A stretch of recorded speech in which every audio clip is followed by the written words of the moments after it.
Congress and President Trump have just over a week to prevent a government shutdown. The president has demanded $5 billion for a border wall.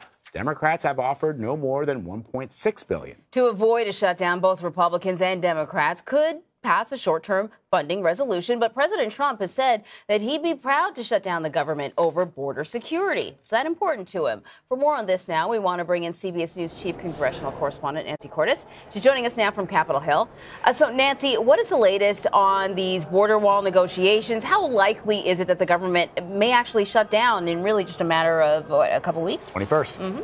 Well, according to key lawmakers, there is no latest. They're essentially at an impasse. Republicans were hoping to use their blanket control of Congress, which they retain for just another couple of weeks, to force Democrats to accept the president's request for $5 billion in wall funding. But the president robbed them of their main talking point when he said the other day in that now infamous meeting with Chuck Schumer and Nancy Pelosi, that he is happy to own a government shutdown over the wall. Republicans had been saying for weeks that this would be a Schumer shutdown, that this would be the Democrats' fault if they couldn't agree to some amount of wall funding. But now the president says, no, that's okay. I'll take all the blame, and by extension, Republicans will as well. And so Democrats are happy to sort of stand back and say, look, you guys have to work this out. You need to work this out with your president because you don't have the votes for $5 billion in wall funding. You need Democratic support.